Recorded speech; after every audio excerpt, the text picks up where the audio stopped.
noite, meus amigos. Estamos aqui de volta. Como sempre, começamos esse programa invocando a Santíssima Virgem Maria, o Santo Padre Pio de Pietrelcina, para que roguem a Deus que nenhuma injustiça se cometa nesse programa. Eu lembrar a vocês aqui o curso sobre Eric Voegelin, que será dado aqui em Colonial Heights, de 27 de abril a 2 de maio. Inscrições pelo telefone 041-9974-4443. Também estão abertas em caráter permanente, as inscrições para o curso de filosofia da minha página, www.seminariodefilosofia.org. Quem quer que entre, depois de começado o curso já teve 2 aulas, quem quer que entre aqui para dentro receberá as gravações das aulas anteriores e poderá fazer, vamos dizer, os trabalhos de casa dentro de um ritmo que lhe seja apropriado. De maneira que, de agora até o fim do curso, quem quiser se inscrever pode entrar. Agora, tem aquele aviso, o sujeito só se inscreve no curso se ele se comprometer a ir até o fim. Senão, não, porque esse negócio de alta rotatividade não é aqui, não. Certo? Então, aqui nós temos tanto assunto esta semana que é uma loucura. Mas acho que o grande assunto da semana é a declaração do senhor Luiz Inácio Lula da Silva de que a crise econômica foi causada por brancos de olhos azuis. Como eu mesmo sou um deles, eu me sinto diretamente atingido por uma coisa que é claramente uma incitação ao ódio racial. Quer dizer, se você joga sobre uma raça a culpa do que está acontecendo, você está praticando, evidentemente, o nazismo. Você está jogando metade da população brasileira, que é constituída de preto e mulato, contra a outra metade, que é branco, e dos quais alguns têm até olhos azuis. Deve ter até alguns 2 ou 3 ministros de branco de olhos azuis no gabinete do seu Lula. Eu nunca vi no Brasil uma tão clara incitação ao ódio racial como essa.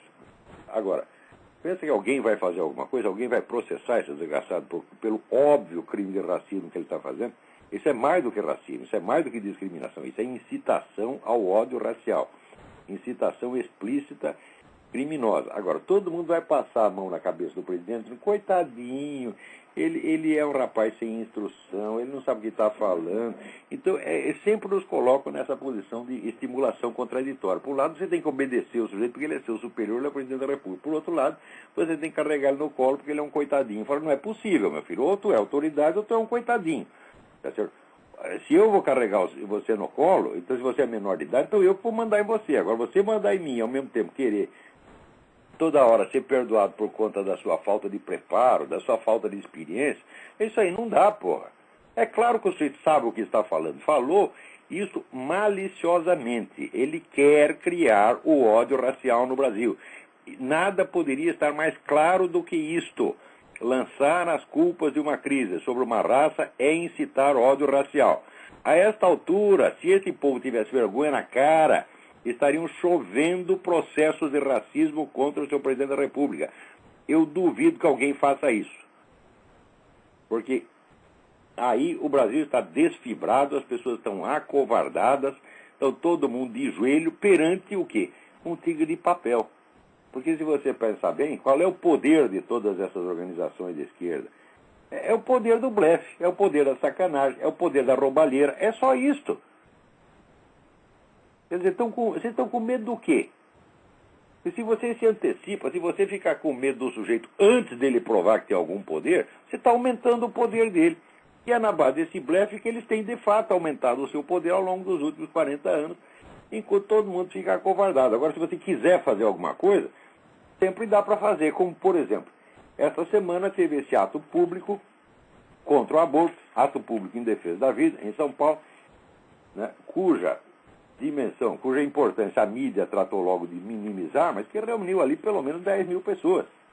Uma coisa extremamente importante, embora seja, vamos dizer, um protesto pontual, é sobre um ponto específico, mas é desses protestos pontuais, somando 1, 2, 3, 4, que se chegará um dia a ter uma frente de resistência a essa ascensão do comunismo na América Latina.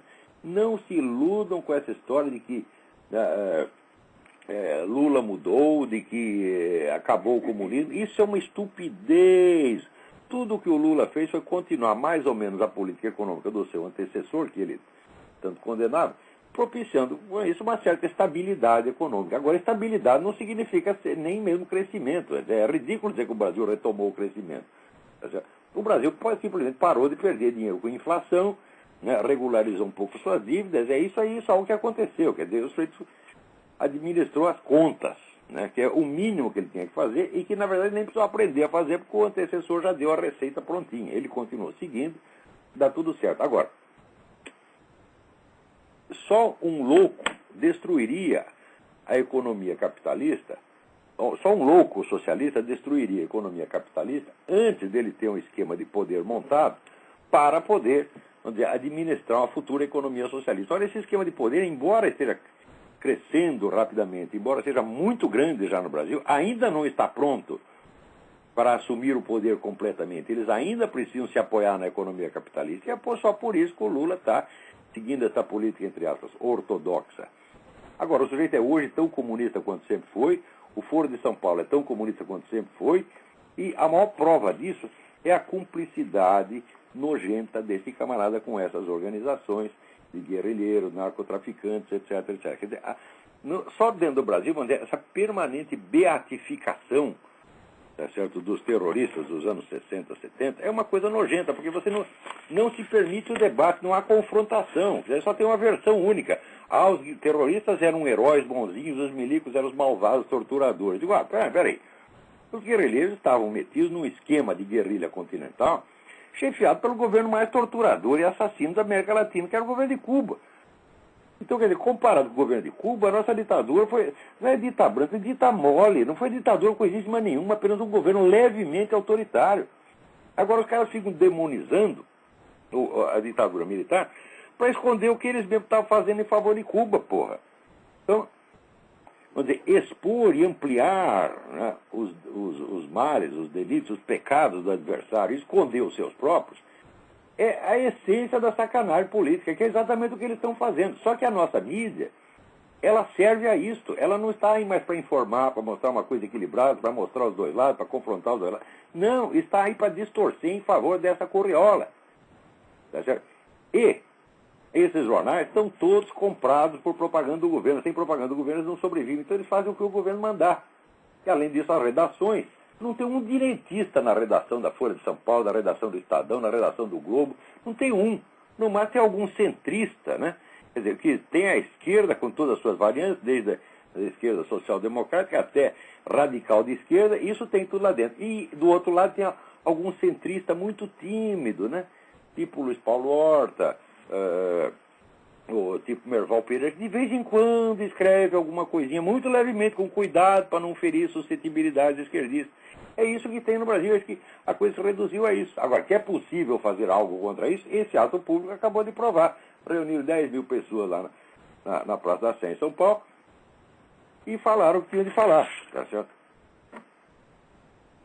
Agora, aprofundando um pouco mais desse tema aí do negócio da aliança entre comunistas e banditismo, né, eu tenho aqui saiu uma notícia, aliás, saiu no Globo, né? Olha aqui. Arquivos da ditadura. Arquivos da ditadura. Militares culpavam Brizola pela violência. Então, olha lá. O crescimento de facções criminosas nos presídios e as obras de urbanização em favelas foram alvo de duras críticas no relatório de Arapongas, que espionavam o primeiro governo Leonel Brizola a mando da ditadura militar. Os arquivos do extinto Serviço Nacional de Informações registram ataques às políticas de habitação e segurança pública implantadas pela gestão pedetista do Estado entre 1983 e 1986. Nos documentos, Brizola é atacado por ter, na visão dos militares, afrouxado o combate ao crime em nome do discurso de respeito aos direitos humanos. Note bem a brandura covarde dos relatórios do próprio Serviço Secreto. Porque não é que o Brizola afrouxou o combate, não é que ele foi omisso. Não, ele ativamente favoreceu o banditismo no Estado. Por quê? Porque ele foi eleito por uma conspiração de bicheiros que logo em seguida dominaram o narcotráfico. No dia seguinte da eleição do Brizola, teve um jantar, tá certo, oferecido pelos bicheiros em homenagem ao cara, num restaurante de Laranjeiras, eu não me lembro mais o nome do restaurante. Quer dizer, mas está na cara. E que esse pessoal que estava envolvido na guerrilha, participando da guerrilha na época, quando preso, deram treinamento e instrução, tá certo, a esses bandidos que depois formaram PCC, Comando Vermelho, essa merda toda. Isso está mais do que documentado no livro do Carlos Amorim, que eu comento no meu próprio livro, né? A Nova Era e a Revolução Cultural. Agora, dizer que o sujeito afrouxou, quer dizer, um delito de omissão é uma coisa.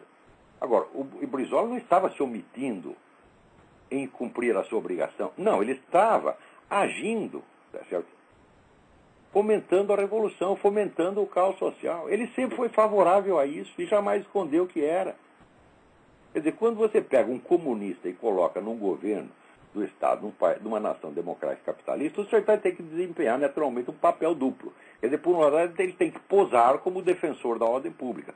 Por outro lado, ele tem a obrigação partidária de destruir a ordem pública e fomentar a revolução, que é exatamente o que o Brizola fez. Agora, nem mesmo os caras do serviço secreto, no tempo da ditadura, tinham a coragem de acusar o Brizola do que ele estava efetivamente fazendo. Diz, olha aqui, seu Brizola, o senhor está fomentando o caos propositadamente, porque o senhor é um revolucionário, o senhor quer destruir a ordem pública, e o senhor está se prevalecendo do seu cargo de governador para destruir a sociedade. Era isso que deviam ter dito. Agora, mesmo naquela época, mesmo você vê o que é a revolução cultural, você vê o que é hegemonia, você vê o que é dominação mental. Mesmo naquela época, os camaradas tinham esse cuidado, né? Esses escrúpulos de não ferir suscetibilidade. Então, se você acusa o governo de omissão, você está fingindo que ele é um governante normal no exercício dos seus deveres, apenas falhando um pouco. Isso é completamente diferente de você ser um revolucionário infiltrado que está usando o seu cargo para destruir a própria instituição que você representa. E, na verdade, não é que o Brizola afrouxou. O Brizola vetou simplesmente a entrada de policiais no Moro. Quer dizer, fez do Moro, quer dizer, um território livre, onde esses chefes do narcotráfico se transformaram em senhores feudais com poder absoluto sobre a população. E o pior é que quando nós falamos disso, né, o pessoal responde, não, você está contra os pobres, contra os oprimidos. Pobre e oprimido é aquele que está gemendo, tá certo? Sob a dominação do narcotraficante, tá certo? Que oprime, aterroriza, tortura e mata, tá certo? Vocês assistiram o filme Tropa de Elite? É exatamente como está ali. Você encheu o saco do chefe do narcotráfico, ele te põe numa pilha de pneu e te queima, porra. Te queima vivo. Com que você pensa que está lidando? E esses eram os amiguinhos do seu Brizola. E como esses são os amiguinhos da turma da Farc, que são os amiguinhos do Lula. Não se iludam. Não há aí omissão. Há uma ação intencional. Tá certo? Há um fomento à destruição da ordem pública. Veja, você manter a economia funcionando. Ao mesmo tempo que você destrói as instituições e vai colocando novas instituições revolucionárias no lugar delas, isso é a mais antiga estratégia comunista que há. Como fizeram na Rússia, onde foram substituindo as administrações municipais pelos soviéticos. No Brasil, a mesma coisa. No Rio de Janeiro, metade do Rio de Janeiro, a administração pública já não existe. O que existe é a administração do narcotráfico. E isso foi feito de propósito, isso é estratégia revolucionária. Estudem, e vocês verão que eu estou falando uma coisa óbvia. Dentro da esquerda, na elite da esquerda, todo mundo sabe que eu estou falando a verdade. Quando eles leem isso aqui, estão acusando o Brizola de afrouxar o combate ao crime. Fala, quando o Brizola combateu o crime? Brizola ele não afrouxou o combate ao crime, ele fomentou o crime. Propositadamente, deliberadamente. Por quê? Porque ele era um comunista, ele queria uma revolução social. É a coisa mais óbvia do mundo. Vocês estudem o movimento comunista, vocês estudem os escritos de Lenin, estudem os escritos de Trotsky, estudem os escritos de Antônio Gramsci, e vocês verão que isto que esses idiotas do SNI dizem omissão no combate ao crime era simplesmente a aplicação de estratégias comunistas mais velhas do que andar para frente. Agora, continua isso como sempre a demonização da ditadura. E nenhum jornal, nenhum jornal, canal de televisão, cria a mais mínima condição de um debate honesto, uma confrontação honesta. Que a ditadura cometeu crime? Sim, cometeu, mas comparado com o que eles estavam fazendo na América Latina inteira, aquilo é uma mixaria. Agora, a Folha escreveu que era uma dita branda, as pessoas se fazem de escandalizadas. Ai, que horror! Que horror! Chamou de dita branda. Veio esse merda desse Flávio Konder comparado, que você é um bosta, eu já provei que você é um bosta, você não é nada. Você é um charlatão intelectual, é isso que você é. Você posa, tá certo? De erudito, de homem sério, você não é nada, é um mentiroso comunista, como sempre foi, porra. E vem pra cima de mim, vem me processar que eu provo o que eu tô falando, desgraçado.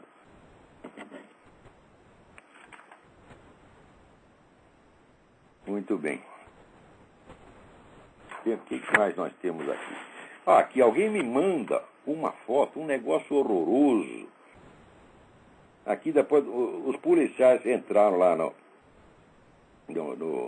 Morro Ladeira dos Tabajaras, tá certo? Que é território é privativo do narcotráfico, quando já se viu a polícia querer entrar lá. Foram todos fuzilados, com metralhador. A foto mostra um monte de policial caído no chão, varado de bala, tudo arrebentado. Quer dizer, o Rio é recordista mundial de morte de policiais no mundo. E isso aí não é de hoje, é desde o tempo do seu Brizola. E os caras vão dizer, omissão no combate ao crime? Como omissão? Isso aí não é omissão. Há uma ação intensa, uma participação intensa no combate aos policiais. Isso aqui há. Agora, enquanto isso, o pessoal lá tranca pega empresário, põe na cadeia e condena a 94 anos de prisão a mulher porque sonegou imposto. Porra, o que é isso? E ainda vem este merda, tá certo? Desse procurador, né? Procurador Matheus Baraldo. Aqui, Matheus Baraldo, você é um merda. Você é um merda. Venha discutir comigo, eu provo que você é um merda. Que diz, pelo menos uma parte do judiciário já está disposta a admitir a existência da organização criminosa sem que haja um sujeito mal criado e com um fuzil na mão no topo de uma favela. Quer dizer, ele acha que esse pessoal que está com um fuzil na mão no topo de uma favela são os coitados. Ora, quem está com um fuzil na mão não é jamais um coitado. É um opressor, é um tirano. Ora, eu quando morava no Rio de Janeiro, eu tinha um empregado que morava no Morro Dona Marta. 2 vezes por semana, a mulher, quando voltava, terminava o serviço dela, ia para casa, 6 horas da tarde ia para casa, daqui a pouco ela voltava. Oi, seu Lavo, não consegui subir o morro, tinha tiroteio. Então ficava o marido com os 2 filhos lá em cima e a coitada dormindo lá em casa, tá certo? Morrendo de medo. Isso é a vida na favela. Graças a esse que você, seu Matheus, considera os coitadinhos.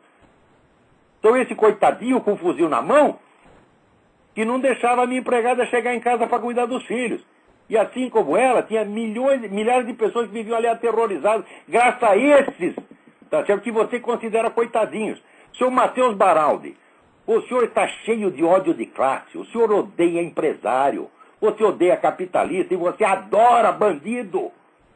Tá certo? Você adora assassino porque você adora Fidel Castro. E você adora essa turma da Farc. E vem discutir comigo que eu provo o que eu estou falando. Eu sei quem você é, rapaz. Quer dizer, chega. Não se pode respeitar, tá certo? Charlatães, vigaristas, mentirosos em altos postos. Quanto mais o sujeito sobe na hierarquia, falando coisas desse tipo, menos respeito merece. Quer dizer, o que você quer? Você quer que pare de prender os bandidos que estão com fuzil na mão e comece a prender empresário. Porque empresário comete o crime de ser capitalista. Quer dizer, vocês estão pegando, vocês estão impondo. Eu já escrevi isso há 15 anos. Então, com o esforço do PT, do PCdoB, dessa gente toda, era para impor no Brasil a escala de valores da Constituição do Código Penal Soviético. Onde crime de morte dava 10 anos de cadeia. Se você matasse um cidadão soviético, dava 10 anos de cadeia. Mas se você roubasse um dinheirinho do governo, dava pena de morte. Então, quer dizer, os delitos econômicos são considerados infinitamente mais graves do que você tirar uma vida humana. Essa é a sua escala de valores, seu Baraldi. Como é que você ousa comparar uma pessoa que deixou de pagar imposto ou roubou lá um dinheirinho com um assassino? Com gente que mata milhares de pessoas. Como é que você ousa comparar, desgastado? Você não tem vergonha nessa sua cara, não tem um pingo de moralidade. Vem discutir comigo se tu é homem. Põe a sua opinião e põe a minha. Daí vai dizer, se fizer uma discussão, o cara vai dizer, esse Olavo ele é muito desbocado. Como? E você quer que eu fale em linguagem respeitosa com você, que faz uma coisa dessa? Muito mais desrespeitoso é o que você acaba de dizer. Você acaba de mostrar todo o seu ódio de classe, o seu desprezo pela vida humana, Você gosta de gente com fuzil na mão que mata os outros, mas o capitalista que progrediu, que cometeu alguma irregularidade, deixando de cumprir uma lei que é impossível de cumprir, que você sabe perfeitamente que a legislação tributária brasileira, tá certo? É inabarcável. É inabarcável. Sabe perfeitamente. Veja, só dispositivos que regulam o orçamento federal são mais de 5 mil. Quem tem esses 5 mil na cabeça? A legislação tributária brasileira é um labirinto feito para criminalizar todo mundo. Então, primeiro vocês colocam todo mundo fora da lei, e daí vocês escolhem aquele que vocês querem destruir e usam a lei. E o sujeito estará sempre fora da lei. Todo empresário brasileiro está fora da lei porque a lei foi feita para deixá-lo fora da lei. Você sabe disso, seu Baraldi. Que respeito merece essa lei? Nenhuma. Que respeito merece você? Nenhum.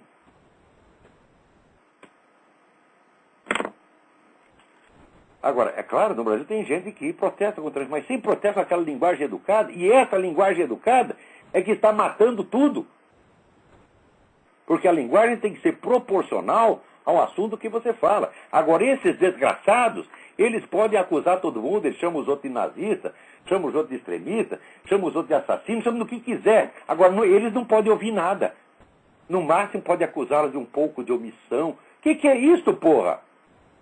Eu nunca vou aceitar essa camisa de força verbal que vocês nos impõem. Nunca.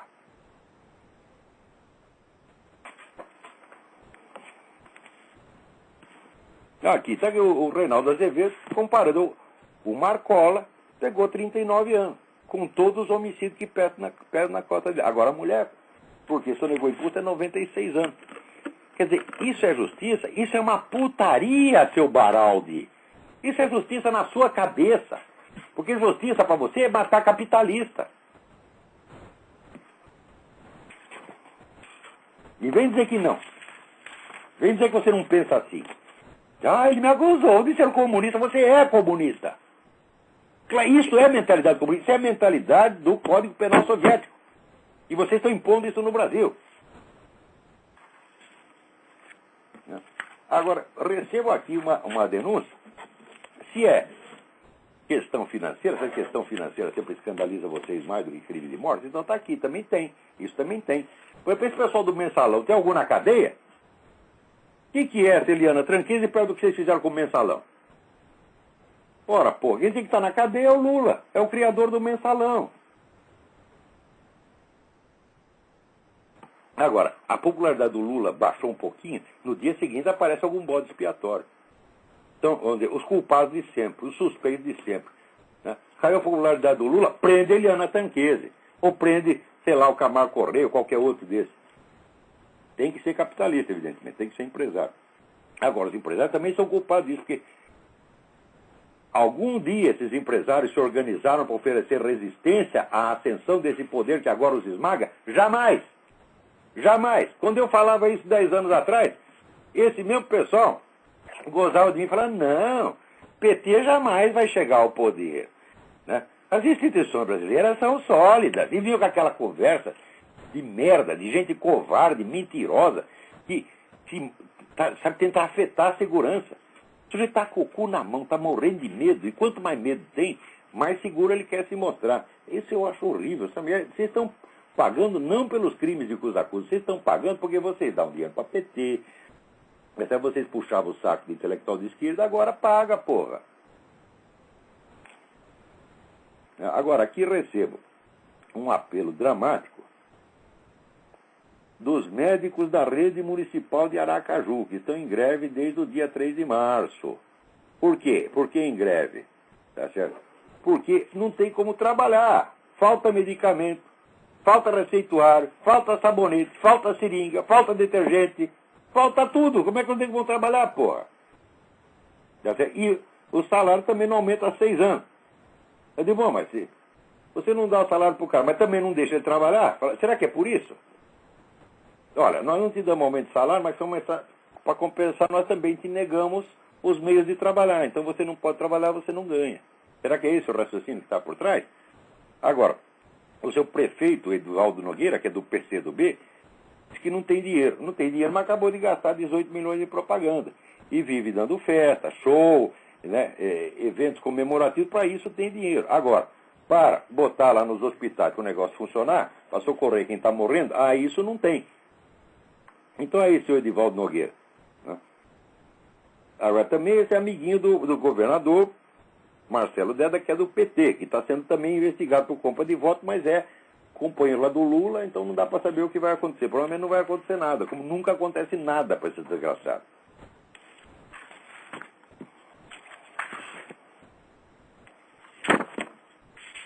Agora vamos lá. Aqui eu assisti um negócio fabuloso, fabuloso. Teve um bispo lá de Massachusetts, né?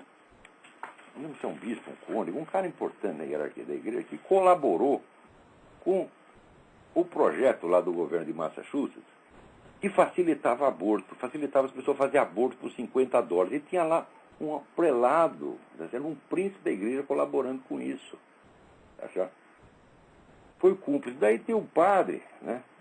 Padre Thomas de Lorenzo, né? E me mandaram aqui a gravação da missa do padre. O padre era um gordão, né? Calmo, parecia tranquilo e tal. Ele fez lá a missa dele. Quando chegou no sermão, ele disse: ai, meus filhos, eu vou aqui fazer um telefonema e botar, né? Botar no ar aqui para vocês escutarem a nossa conversa. E telefonou: alô, padre fulano, bispo fulano, né? Tô telefonando para avisar que você é uma desgraça. Ele escrachou o porra do bispo e fez muito bem, padre Thomas de Lourenço. É gente como você que a gente precisa, porra. Né? Aqui. Enquanto isso, né, aqui no Obamaland, as coisas estão ficando cada vez mais perigosas.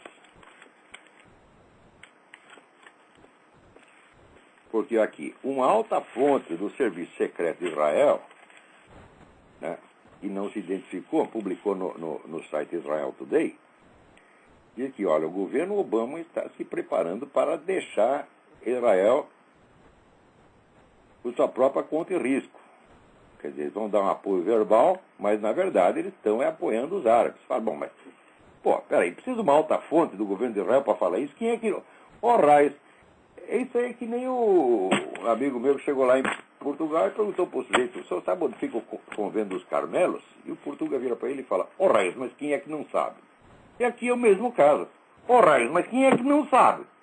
A carreira do Obama foi toda financiada por esses árabes, um príncipe saudita, tá certo? Através de um sujeito que era, né, o advogado Malcolm X, sempre esteve ligado nesse meio. Ele deve a sua carreira a essa gente. Agora, por que ele vai ajudar Israel, meu saco?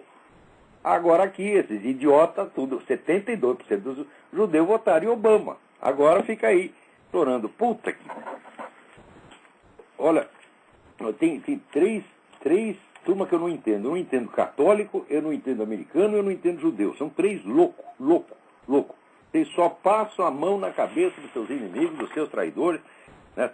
Tratam os fulanos assim como se fosse a menina dos seus olhos, tá certo? E depois, evidentemente, eles se voltam contra vocês e dão uma facada nas costas. Né? Agora aqui, outra notícia. Um satélite americano acabou de fotografar uma plataforma de lançamento de um foguete norte-coreano. O foguete está pronto para ser lançado. Que foguete é esse? Para onde vai? O que tem dentro dele? Ninguém sabe. Então isso quer dizer, a Coreia do Norte está pronta para soltar a bomba atômica. Essa que é a verdade. Tem tudo lá. Né? E também os caras descobriram, né? Como descobriram que merda fede, porque a Coreia do Norte está tentando isso faz anos. Você tenta, às vezes, um dia consegue. Então agora, chegou a foto, vamos ver. Bom, mas o que o governo americano vai fazer? O que o Obama vai fazer? O Obama vai festejar, ué. É isso mesmo que ele quer. O homem está a fim de destruir o país, pô. Enquanto isso, diz aqui, ó, a Rússia saiu no Yahoo. A Rússia planeja criar uma força militar dedicada a proteger seus interesses na disputada região do Ártico. A criação de um grupo especial de forças paramilitares. Ou seja, eles acreditam, os russos acreditam piamente que o Polo Norte é deles. Tá certo? E aquela região tem uma importância estratégica extraordinária, mesmo porque dali eles podem facilmente atingir o Alasca. Eles são loucos para tomar o Alasca de volta, porque o Alasca foi comprado, né? Mas sabe como é? O pessoal gosta de vender e não entregar. Então entregaram, agora querem o Alasca de volta. Então, Isso aí, aquele professor russo, aquele geopolítico russo que andou analisando, dizendo que os Estados Unidos vão ser divididos em 5 pedaços, ele diz claramente que o Alasca vai voltar para a Rússia. Né? E também você vê, o Kremlin está investindo pesado nessa teoria do aquecimento global. Né? E agora, vamos dizer, as últimas medições mostram, não é que o aquecimento global não é de causas humanas. Não há aquecimento global. As temperaturas estão caindo. Né? Muito bem. Também, enquanto isso, o senhor, né, há sérios indícios de que a administração Obama tende a liberalizar as drogas para acabar com a matança. Ah, é?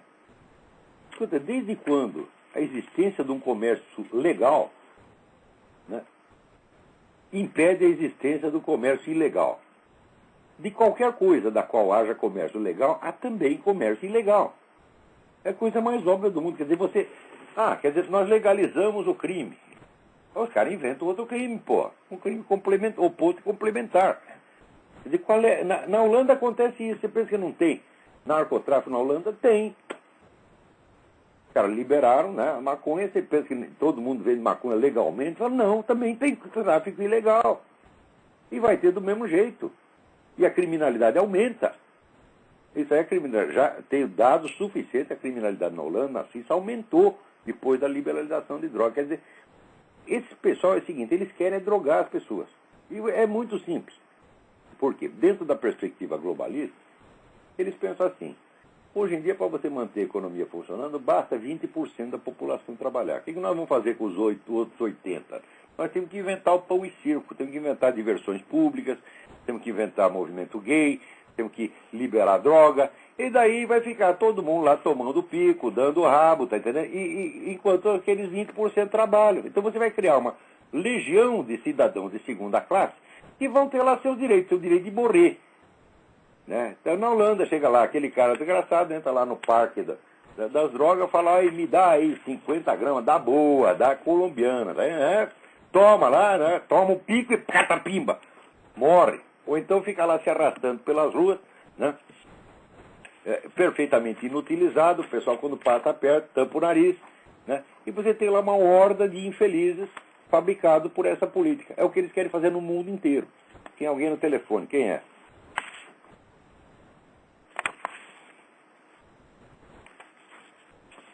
Alô, enquanto isso, queria aqui mandar um abraço para um conhecido, o Rodrigo, lá da feira da Praça da Espanha, em Curitiba. Tudo bem aí, Rodrigo? Alô, quem é? Caiu a ligação. Então está aqui o meu amigo Alejandro Penha, estava na Bolívia essa semana, dizendo que a luta contra o socialismo do século XXI não é tarefa de um só país ou de alguns grupos em cada região. Ou nos unimos todos na América Latina, ou afundamos juntos. Ele tem toda a razão, porque, você vê, essa penetração comunista na América Latina é um negócio organizado. Muito antes da fundação do Foro de São Paulo, esse pessoal já estava articulado. Com o Foro de São Paulo se articularam mais ainda. Tá certo? A fundação do Foro de São Paulo já está com 19 anos de idade. Tá certo? E até hoje, o primeiro esboço de articulação para reagir a isso é esse empreendido pelo Alejandro Penha, tá certo? Que merece, tá certo, o nosso maior respeito e admiração por causa disso.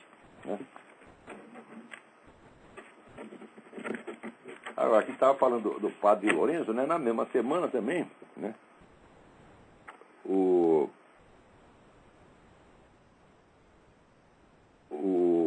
arcebispo Raymond Burke,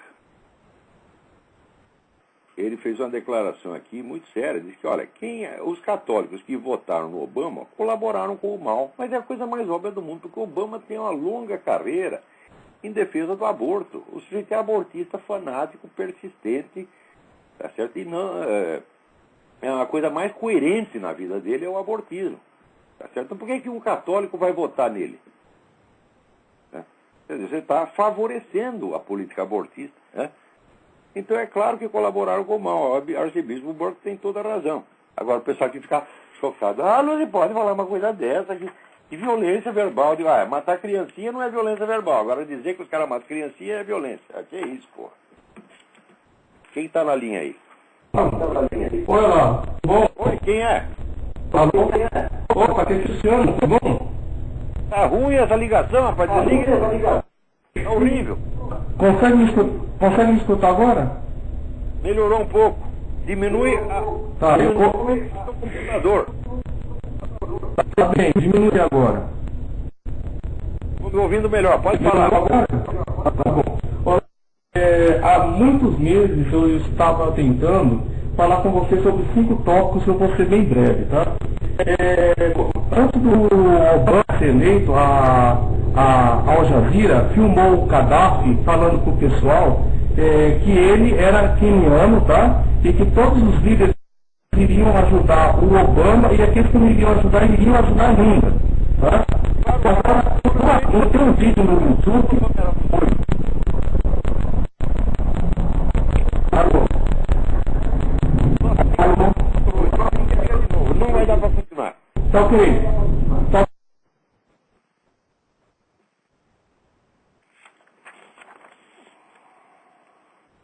Agora aqui, a Sociedade Interamericana de Imprensa, né, ficou assustadíssima quando a polícia da Colômbia desbaratou lá um plano das Farc para matar o presidente da instituição, Henrique Santos Calderón, no diário El Tiempo de Bogotá. Para mais grande novidade, a Farc está matando. Olha, tinha uma turma do Partido Socialista lá na Colômbia que no começo apoiou as Farc e depois mudou de ideia. Na hora que mudou, a Farc pegou os caras numa festa, matou todo mundo. A Farc está matando gente pra caramba. Né? Quer dizer, se você pisa no calo deles, a única resposta deles é matar você. Já tentaram matar lá o presidente Álvaro Uribe, várias vezes nunca conseguiram, mas estão fazendo o possível. Agora, o pior não é a Farc, tá certo? O pior é a rede mundial de apoio às Farc. Claro que não apoia explicitamente. O que eles fazem? Eles combatem quem combate a Farc. A maneira mais velha, mais clássica, tá certo, de você favorecer uma causa nojenta, imunda, é combater quem a combate. Como esses meninos que se dizem católicos, mas não combatem o comunismo, mas combatem o anticomunismo. Tá certo? Não, uma boa parte da igreja no Brasil faz isso. Eles não vão sair apregoando o comunismo, por quê? Porque senão eles vão dar a bandeira e vão ser excomungados. Então não pode. Então o que eles fazem? Eles combatem o anticomunismo, diz que é histeria anticomunista. Eu estava lendo outro dia as memórias do cardeal Mindzente. O cardeal Mindzente é o grande herói nacional da Hungria, tá certo? Que foi preso barbaramente torturado, tá certo? Ficou preso anos a fio e depois, quando saiu da cadeia, não podia mais ficar na rua, pegou asilo dentro da embaixada americana e ficou morando numa salinha na embaixada americana durante 20 anos. Até que no fim, quando desse negócio de perestroika e tal, os caras com uma demagogia deixaram ele sair para Roma. Vocês acompanham isso, existe Mindzente Report. Mindzente Report. Mindzente se escreve com S, Z e Y no final. Mindzente. Tá certo? Eu nem sei se é assim que se pronuncia, porque húngaro é impronunciável. Ninguém consegue falar húngaro. Eu nem acredito que os húngaros falem. Eles fingem que estão falando, mas eu não acredito. Eles devem estar falando outra coisa. Né? Agora, é uma língua medonha, mas um povo maravilhoso. Tá certo? E está lendo lá a vida do cardeal Mindzente. Eu digo, mas olha, se eu sofro de histeria anticomunista, eu que de vez em quando apenas escrevo um artiguinho, falo umas coisas no programa, né? O cardeal Mindzente, então, o que seria? Já seria paranoia anticomunista ou coisa assim. Né? Então, naturalmente, nós estamos errados. Certo está esses puxa-saco de comunista, né? Quer dizer, tem o puxa-saco direto e tem o puxa-saco indireto, que combate o anticomunismo. Aqui tem até a expressão, o pessoal fala, é o anti-anticomunismo. O anti-anticomunismo é pior do que a propaganda comunista direta. Agora, essa semana chegou uma nota aqui, saiu lá no Cláudio Humberto, mas ninguém sabe se é verdade isso aqui. Né? Diz que os comandantes militares fizeram um almoço no aniversário do ministro Nelson Jobim, no dia 13, mas sem a presença do general Paulo César de Castro, chefe do Departamento de Ensino do Exército, e do general Luiz Cesário Silveira Filho, ex-comandante militar do Leste. Será que é verdade isso aqui? Ele já reúne para puxar saco do ministro e exclui, né, os indesejáveis. Será que está assim nas Forças Armadas Brasileiras? Olha, eu no Cláudio Humberto, mas eu me recuso a acreditar. Se alguém puder confirmar ou desmentir isso aqui, eu agradeço. Mas se aconteceu isso, é muito grave, é muito grave.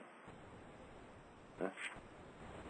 E é claro, não há nem o que comentar, né, essa sentença do Supremo Tribunal Federal que expulsou, né, os arrozeiros lá de Raposa Serra do Sol.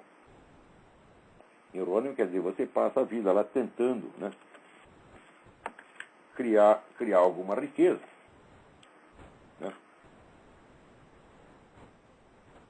E depois chega lá uma tribo biônica inventada pela ONU e diz: esse negócio é meu e você tem que sair do dia para a noite. Agora, outro dia, alguém reclamou aqui, mandaram uma carta dizendo: olha, você fala mal de todo mundo, mas você nunca falou mal da maçonaria. Quer dizer, você é maçom ou você é partidário da maçonaria. Eu não sou nem maçom nem partidário da maçonaria, eu sou contra a doutrina maçônica. Mas você quer saber, eu não vou falar mal da maçonaria, porque a maçonaria é um dos poucos órgãos que está reagindo contra essa coisa aqui. Você pode falar o que quiser dos maçons, mas que eles são patriotas, eles são. Entendeu? Eles estão lá defendendo a soberania nacional. E enquanto estiverem fazendo isso, falar mal deles, por motivos doutrinais, é uma coisa totalmente extemporânea. Tá certo? Então, não se combate quem está fazendo bem. Se você tem divergências doutrinais, você espera terminar aquele combate, e daí você puxa o sujeito, chama o cara para um debate, conversa com ele direito. Tá certo? A maçonaria pode ter os defeitos que tem, tá certo? Mas ela não está traindo o Brasil como esse pessoal da alta hierarquia católica está. Então, eu estou na Igreja Católica, estou inteiramente a favor da Igreja Católica e sou contra a doutrina maçônica, mas a maçonaria está fazendo a coisa certa e nós temos que reconhecer. Outra coisa. Semana passada eu comentei aquela notícia que saiu no Telegraph, no London Telegraph, dizendo que gente de dentro do Vaticano estava dizendo que o Papa é uma desgraça. Né? E, olha, a situação é a seguinte: de fato, tem muita gente na hierarquia que foi colocada lá pela KGB 30 anos atrás, ficou quietinho, que agora é cardeal, gente importante. Esses caras estão fazendo o possível para acabar com a vida do Papa, pelo menos para amarrar a mão dele, tá entendendo? E não estão gostando do que ele está fazendo. Por quê? Porque ele está fazendo a coisa certa. Eu não quero entrar em questões teológicas, doutrinárias, não vou discutir a teologia do ex-cardeal Ratzinger ou do atual Papa, não vou entrar nisso, eu não tenho capacidade para isso. Mas se ele está tentando unificar a igreja e está tentando limpar a casa, é a coisa mais óbvia do mundo. E outra coisa, ele não disse mentira nenhuma, não. Ele sempre falou as coisas certas, tá entendendo? Então é por isso mesmo que estão querendo acabar com ele. Então, vocês aí que se dizem católicos, que estão, né, seguindo, vivendo a imitação de Cristo, então falam: olha, o que nesse momento tem que fazer é o seguinte: tem que encerrar a fileira e defender o Papa, meu Deus do céu.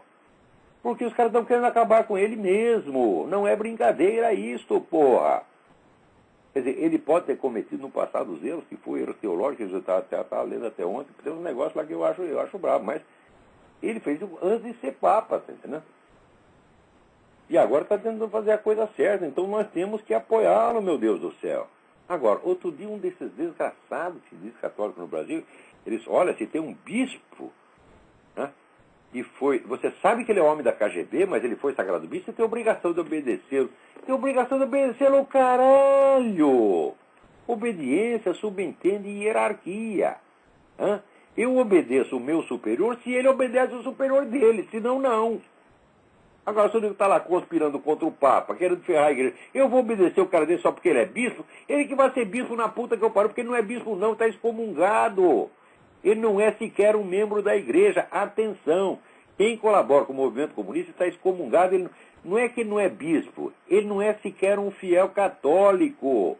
Agora, as pessoas me perguntam: não, você fala que a igreja no Brasil, né, está podre, está liquidada, então o que você quer que a gente faça? Que a gente saia da igreja? Fala: mas é o contrário. Eu estou querendo que vocês vão lá para dentro e expulsem esse desgraçado. Está entendendo? Assim, pontapé no meio do cu. Entendeu? O cara falou uma coisa, colaborou um pouquinho com o movimento comunista, manda a merda. Fala: sai, senta lá e fala: sai daqui. O sujeito sai. Você quer apostar? Eu aposto com vocês. Fala grosso com os caras e sai tudo correndo. Você vai lá, faz o teu trabalho. E note bem, fazendo isso você está defendendo o Papa, porque essa gente está cercando o Papa e tentando sufocar toda a obra que ele está tentando fazer, você está entendendo? Então, vocês não têm que obedecer bispo, não. Você tem que obedecer o Papa. E quando você obedece o bispo, é o Papa que está obedecendo. Agora, se o Papa mandou fazer uma coisa, o bispo mandou fazer outra, você manda o bispo a merda. Entendeu? Agora, e se o Papa começar a pregar coisa herética, ele deixa de ser Papa, ele perde o mandato dele, porra. Então, agora, eu não creio que esse Papa esteja fazendo isso, não. Não parece que ele esteja fazendo isso. Pode ser que no passado falou umas coisas absurdas, mas agora está falando a coisa certa. Tá certo? Porque teve muitos teólogos liberais, esquerdistas, progressistas, que começaram com esse negócio 60, 70 anos atrás, mas depois foram se tocando de que aquilo iria destruir a igreja. Eles têm todo o direito, vamos dizer, de se errar, voltar atrás e tentar fazer a coisa certa. Você não pode jogar o passado do homem, o mal que ele fez no passado, contra o bem que ele está fazendo no presente. Nunca se faz isso, minha gente. Agora o outro dizer que tem que obedecer o bispo da KGB. Ora, porra! Na hora que o cara falou isso, ele se desmascarou. Agora tem o outro menino lá, o tal do Marcelo Coelho. Marcelo Coelho, anos atrás, escreveu um artigo bom contra a teologia da libertação para o mídia sem máscara. Agora está aí combatendo o anticomunismo. O que há, porra? Não pensa, minha gente, vocês aí, Marcelo, todos esses aí, Rodrigo Pedroso, não pensam que eu tenho raiva de vocês, não. Eu amo vocês, adoro vocês. No meu coração vocês já estão perdoados. Agora, nem por isso vou deixar de dar um pontapé no meio do cu para efeito pedagógico e disciplinar. Porque as pessoas muitas vezes... Olha, eu tenho 61 anos, estudei pra caramba, entendeu? A minha vida mental é um pouco mais vasta e mais complexa do que vocês podem imaginar. Então o pessoal pega e fica explicando a minha conduta por motivos bobocas, dizendo, ele está com raiva, ele é raivoso. Mas que coisa mais infantil, minha gente. Que coisa mais infantil. Você dizer uns palavrão pro cara, você dá um chacoalhão, ele não quer dizer que você está com raiva, não. Mas depois, sim, por motivo pedagógico, você tem que fazer isso. Por quê? Porque esses garotos estão entrando num caminho totalmente errado. O grande erro, para começo de conversa, é imaginar que comunismo é doutrina. Comunismo é doutrina que quer socializar os meios de produção. Eu digo que o comunismo não é isso. Isso aí é uma das milhares de conversas do comunismo. O comunismo é um esquema de poder mundial que tem 1000 faces, que muda de cara e muda de discurso toda semana, mas está sempre ficando mais poderoso. É isso que você tem que entender. Não é combater o comunismo, não é combater ideias, é combater gente. Gente que tem poder, não é luta de ideias. Atenção, isso é importantíssimo. Luta de ideias você pode ter, por exemplo, suponha 2 teólogos que têm ideias contrárias, mas que são igualmente homens honestos. Um defende a sua tese, o outro defende a outra.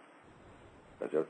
Ou, digamos, 2 filósofos, você pega, por exemplo, Eric Voegelin e Edmund Husserl, tá certo? Eric Voegelin fez críticas devastadoras às teorias de Edmund Husserl, mas é uma luta de ideias. Por quê? Porque eram ambos homens honestos, homens de alto gabarito e que estavam na busca da verdade. Então, na busca da verdade, um achou que o outro errou. Isso aí é luta de ideias. Agora, contra a vigarista que está tentando acumular poder para dominar a tua vida, não é luta de ideias, meu filho. Então, você discutir a teologia da libertação como teoria é uma perda de tempo. Você tem que quebrar as pernas dos camaradas para que eles percam a autoridade. Você tem que tirar o poder deles. Tem que desmoralizá-los para que percam o poder. É isso que tem que fazer. E isso só tem um jeito de fazer. Você tem que envergonhá-los. Você tem que mostrar para eles o crime deles. Você não pode dar a eles a honra de um debate de ideias. Eu discuto ideias com gente honesta. Com você, vigarista, eu não discuto. E quando falo vigarista, não é porque o sujeito roubou um dinheirinho na vida pessoal dele, não. Ele tirou lá um dinheiro, sei lá. Ou o bispo comeu a empregada. Não estou falando de coisas da vida privada, não, gente. Eu nunca me meto na vida privada de ninguém. E tenho horror de que venham falar para mim essas coisas. O sujeito diz aqui, mas o fulano, né? Fulano enganou a mulher, comeu a fulaninha. Ou fulano é viado. Eu digo, cala a boca, desgraçado. Eu odeio esse tipo de coisa, você está entendendo? Não se pode falar disso. Agora, atitudes públicas são conquista do poder, ocupação de espaços. tá certo? Para concentrar poder nas mãos e mandar na sua vida, mandar na sociedade e dirigir a sociedade num rumo francamente diabólico. Isso aí também, isso não é luta de ideias, meu filho. Não é nem luta de ideias e nem é ataque pessoal. Isso é denúncia de crime. É outra coisa completamente diferente. O sujeito que comete um crime, ele não pode dizer que aquilo é um assunto da vida privada dele. Crime não... Assunto da vida privada são esses pecadinhos que você confessa, não vai no confessionário e confessa. E note bem, a Igreja Católica, na sua infinita sabedoria, diz que você não pode confessar em detalhe. Porque senão você está tentando o sacerdote. Então você vai lá e dá o nome do pecado, ó, fiz tal coisa assim, cala a boca, não fala mais nada. Não vai entrar em detalhe. Veja, o amor que a Igreja Católica tem, vamos dizer, pela discrição, pela decência, tá certo? E o respeito à imagem das pessoas. A Igreja Católica preserva isso. Muitas vezes os meus amigos protestantes não fazem isso. Eu acho que eles estão errados nisso, mas eles fazem de boa intenção. Eles pegam um pastor aí, o pastor foi visto no puteiro, eles fazem escândalo, conta para todo mundo. Eu jamais faria isso. E a Igreja Católica não faz isso. A Igreja Católica não gosta de fazer isso. Você tem que chamar o sujeito em particular, admoestá-lo e dizer, para com essa putaria, tá certo? Porque senão vão tomar providência contra você. Porque para dar a chance do nego se arrepender e voltar a fazer a coisa certa. Agora, se você carimba ele em público, ele nunca mais se levanta. Então, eu sou contra isso. Mas esses casos que eu estou falando não são pecadinhos.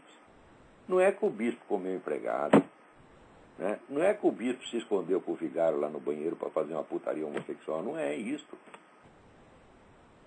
São coisas, atitudes políticas que afetam a vida de milhões de pessoas e que estão pervertendo a sociedade inteira.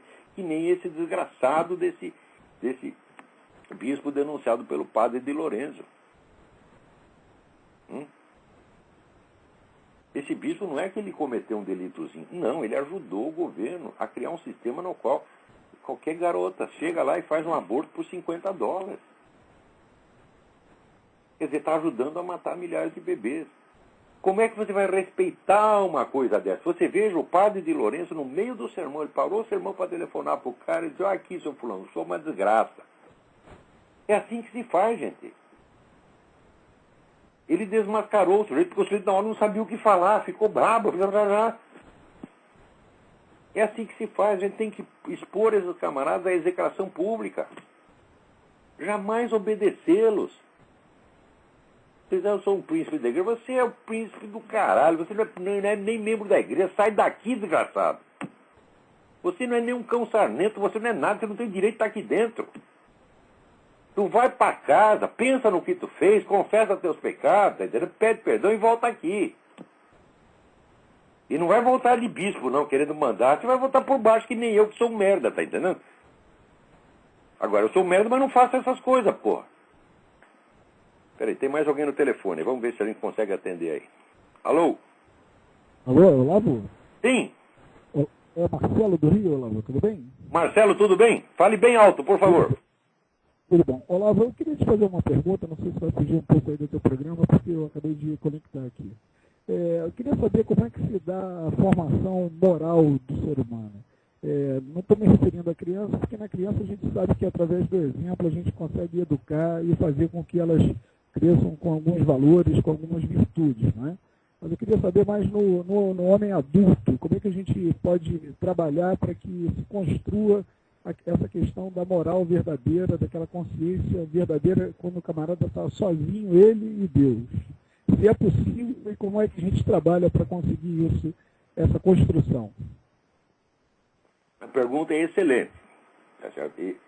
E a resposta é a seguinte, eu também não sei, tá certo?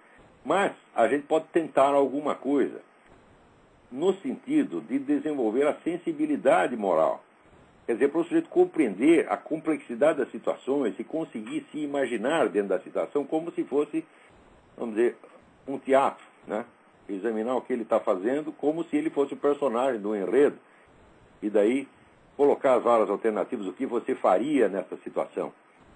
Tá certo? Eu acho que é uma opinião pessoal, pode estar errado. Eu acho que o desenvolvimento da percepção moral é mais importante do que você incorporar regras e mandamentos, porque se você não tem a percepção moral, você não entende o mandamento, você entende errado, você entende às vezes de uma maneira ou demasiado material, demasiado metafórica, e você não sabe realmente o que fazer. E depois sempre tem aquele problema que Santo Tomás de Aquino falava, quer dizer, as regras são sempre genéricas e universais, mas as situações são particulares, específicas e diferentes de qualquer outra. Então você pode saber a regra, mas, em geral, mas você não sabe o que fazer numa situação determinada. Isso aí é um treinamento de vida inteira. Tá certo? E isso depende, sobretudo, vamos dizer, do próprio senso de realidade. Esse senso de responsabilidade pessoal tem que ser desenvolvido através, vamos dizer, da meditação sobre as situações reais. Elas devem continuamente ser discutidas. Agora, eu vejo aqui que, por exemplo, nos Estados Unidos, eu encontro muitas pessoas que elas se fazem a pergunta, e às vezes discutem em família, o que é a coisa certa, o que eu devo fazer em tal ou qual situação. Uhum. Eu nunca vi isso no Brasil, ninguém se preocupar com isso. Todo mundo aí parte do mundo de que está certo e de que quem está contra está errado. Não, a primeira coisa que você tem que desconfiar é que você está errado, meu filho. Tá entendendo? Olha, é verdade. Eu nunca defendo uma ideia em público se eu não conheço a ideia contrária e se eu já não tentei pensar a ideia contrária com a maior boa vontade, como se ela fosse minha. O pessoal às vezes não imagina, o pessoal às vezes ele vem levantar certas objeções que eu estou dizendo, sem imaginar que eu, 20 anos atrás, já esgotei essa objeção. Então, pelo menos nesta parte, vamos dizer, eu tenho tentado sempre absorver as várias possibilidades, porque saber o que é certo não é fácil. Você tem que imaginar, essa é uma disciplina da imaginação. Né? E a nossa imaginação, geralmente, ela serve aos nossos impulsos e desejos. Quer dizer, você quer uma coisa, você já começa a imaginar que aquilo é uma maravilha. Não faça o esforço de imaginar o contrário. Então, quando você vai fazer uma coisa, pense assim, mas será que isso não vai prejudicar ninguém? Será que eu não estou pisando no calo de ninguém? Será que involuntariamente eu não vou trazer sofrimento, destruição? A gente sempre tem que pensar essas coisas. Você consegue ver essa construção passando ao largo da religião, não? Como é? Você consegue ver essa construção se dando e passando ao largo da religião, principalmente essa que nós valorizamos de base judaico-cristã? Não à margem da religião, mas isso tem que ser uma coisa preparatória à religião. Porque, você vê, a pregação religiosa em si, ela só pode te dar verdades universais, regras universais. Ela não vai dar, vamos dizer, a receita certa do que você tem que fazer em determinadas situações. A complexidade da vida, claro que elas estão abrangidas dentro do texto sagrado, mas estão abrangidas de maneira muito sintética. Uhum. Quer dizer, a religião não te dá a receita do que fazer, você está entendendo? E muitas vezes, na vida da gente, a gente vive situações paradoxais. Verdade. Então, se chega lá um padre, um pastor protestante para você, né, dizendo, mas a religião manda fazer isso, manda fazer aquilo, às vezes o nego está só te sobrecarregando, está te atrapalhando. Às vezes não é isso que você precisa enxergar claro na situação. Até, vamos dizer, o sentido dos mandamentos, às vezes é muito mais profundo do que você está imaginando, e muito mais complexo, muito mais abrangente. Não é uma coisa assim material de, isso aqui é proibido, aquilo ali é obrigatório. Não é bem assim o negócio. Você recomenda alguma leitura nessa área? A letra mata. Então, mas qual é o espírito? O que Deus está querendo de mim exatamente? Isso é uma questão individual. Agora, você não pode saber o que Deus quer de você se você não sabe nem o que você mesmo quer de você, porra. Você está entendendo? Então... você recomendaria alguma leitura nessa área? Como é? Se você recomendaria alguma leitura nessa área que tocasse nesse tema. Olha, eu recomendo um livro do Louis Lavelle, que se chama En face de l'autre. Tem uma tradução brasileira muito ruim, Em face do outro. A tradução está ruim, foi lançada pela Voz antigamente. Mas é uma série de meditações sobre como eu devo tratar o meu próximo. E meditações feitas não assim com espírito só de pregador, de espírito disciplinar, mas por um grande filósofo, e um grande cristão, tá certo? Um homem que realmente compreendia as complexidades da vida. Então En face de l'autre, em face do outro, foi editado pela Paulinas, muito tempo atrás, mas em sebo você acha, Louis Lavelle, Lavelle. como isso faz falta ao Brasil, não, Olavo? Isso é o que mais faz falta. No Brasil não há educação moral e não há educação doméstica. É uma coisa impressionante.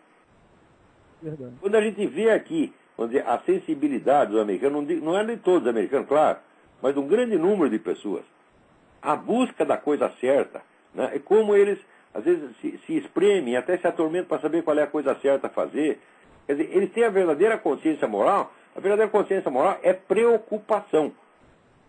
Porque se você souber já de antemão o que é o certo, você não precisa se preocupar. Mas daí, para isso, não precisa ter consciência moral, você está entendendo? O computador não precisa nem ter Deus, porque se é só uma listinha de pecados, chega lá, né? Você fez, está condenado para o inferno. Digo, um computador pode fazer isso, não precisa uma inteligência infinita para resolver um negócio desse.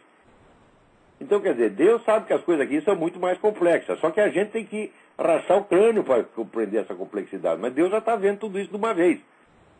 Então, nós temos que ir aprendendo de pouquinho pela nossa própria vida, vamos dizer, pelas nossas próprias contradições. Você está entendendo? O ser humano é feito de contradição. Você quer uma coisa, você quer a coisa contrária ao mesmo tempo. Então é meditando isso que a gente aos poucos vai pegando o sentido daquilo que Deus quer para nós. Mas tem que ir muito de pouquinho. Agora, você pensa que eu estou falando de cátedra? Não estou, não. Eu não sou nenhum guia espiritual. Eu sou um merda, tá entendendo? Eu falo assim do pouco de experiência que eu tenho e da leitura que eu fiz. Mas eu reconheço que esse problema está infinitamente acima da minha capacidade. Tá bom. Olavo, obrigado pela ajuda aí e parabéns aí pelo programa. Obrigado. O grande poeta, Paulo Claudel, ele dizia, Deus é aquele que em mim é mais eu do que eu mesmo. Presta atenção, olha que coisa séria. Né? Quer dizer que Deus está no centro da sua vida. O que você ignora sobre você mesmo, Deus sabe. Ele te conhece melhor do que você mesmo. E Ele te ama mais do que você se ama. E Ele te compreende mais do que você se compreende. Então, você tem que, gradativamente, humildemente e com paciência, tentando compreender isto. Tá certo? Não é uma questão de você pegar um receituário exterior, né, e dizer, não pode fazer isso, não pode fazer isso. Não é bem assim a coisa, tá entendendo? Claro que isso também existe, mas para fins sociais. Interiormente, a sua conversa com Deus é uma coisa muito mais complexa.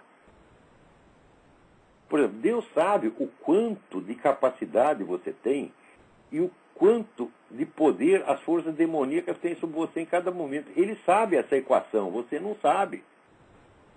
Você às vezes tem uma boa intenção e você acaba fazendo o contrário do que você queria. O próprio São Paulo apóstolo dizia, não faço o bem que eu quero, eu faço o bem que não quero. E o homem era santo, meu Deus do céu. Agora, se ele tinha esse problema, quanto mais nós. Então Deus não está exigindo de você, vamos dizer, uma perfeição instantânea, que Ele te dá um receituário, um programa de computador, e você cumpre aquilo e vai para o céu. Não é assim. Se até eu compreendo isso, como é que Deus não vai compreender, porra? Eu acho que Deus deve ser mais inteligente que eu, suponho, né? Agora, se até uma besta quadrada que nem eu entendo, por que ele não vai entender? Tá certo? E feito isso, aqui acabou o nosso tempo. Até a semana que vem. Muito obrigado.